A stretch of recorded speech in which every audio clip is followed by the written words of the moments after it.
Sejarah dan latar belakang tes kepribadian golongan darah.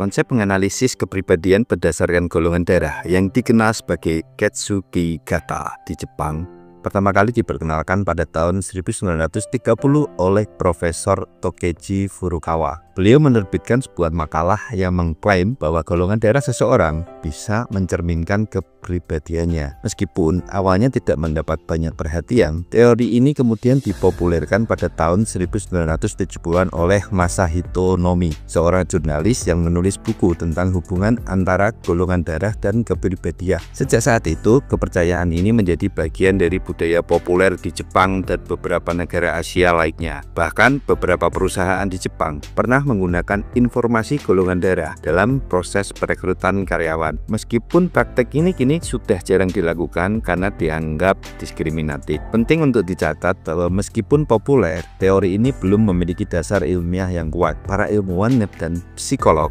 umumnya skeptis terhadap validitas tes kepribadian golongan darah. Tapi banyak orang tetap tertarik untuk mempelajarinya sebagai bentuk hiburan atau introspeksi diri. Menurut teori kepribadian golongan darah, setiap golongan darah memiliki karakteristik yang unik. Berikut adalah gambaran umum kepribadian untuk masing-masing golongan darah. Golongan darah A.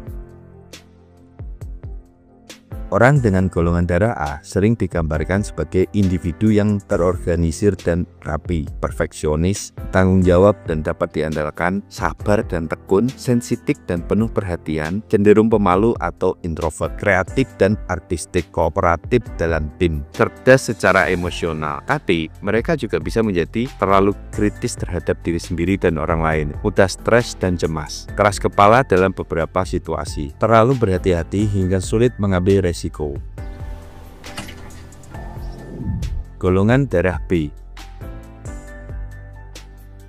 Individu dengan golongan darah B sering dikaitkan dengan sifat-sifat berikut ini: optimis dan bersemangat, kreatif dan inovatif, fleksibel dan mudah beradaptasi, mandiri dan individualistis, memiliki rasa ingin tahu yang tinggi, ramah dan mudah bergaul, memiliki pemikiran yang tajam dan cepat, suka tantangan dan petualangan. Di sisi lain, mereka juga bisa kurang fokus dan mudah bosan, terkadang dianggap egois atau tidak peka, sulit berkomitmen dalam hubungan jangka panjang, cenderung mengabaikan aturan yang dianggap tidak penting. Golongan darah AB. Orang dengan golongan darah AB sering dianggap sebagai pribadi yang kompleks dengan karakteristik rasional dan analitis, kreatif dan berbakat dalam seni, mudah beradaptasi dengan berbagai situasi, memiliki pemikiran yang luas dan terbuka, diplomatis dalam menangani konflik, memiliki intuisi yang kuat, cenderung karismatik dan menarik. Tapi mereka juga bisa sulit diprediksi dan sering berubah-ubah, terkadang dianggap misterius atau sulit dipahami, cenderung overthinking dan ragu-ragu, bisa menjadi terlalu kritis atau perfeksionis. Golongan darah O.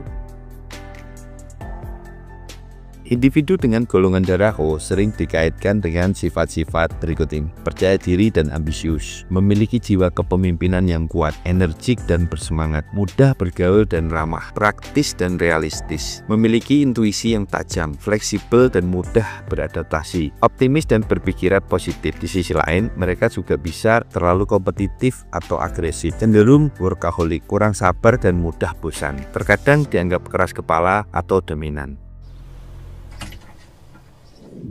Jadi, apa golongan darahmu, guys? Tulis di kolom komentar ya.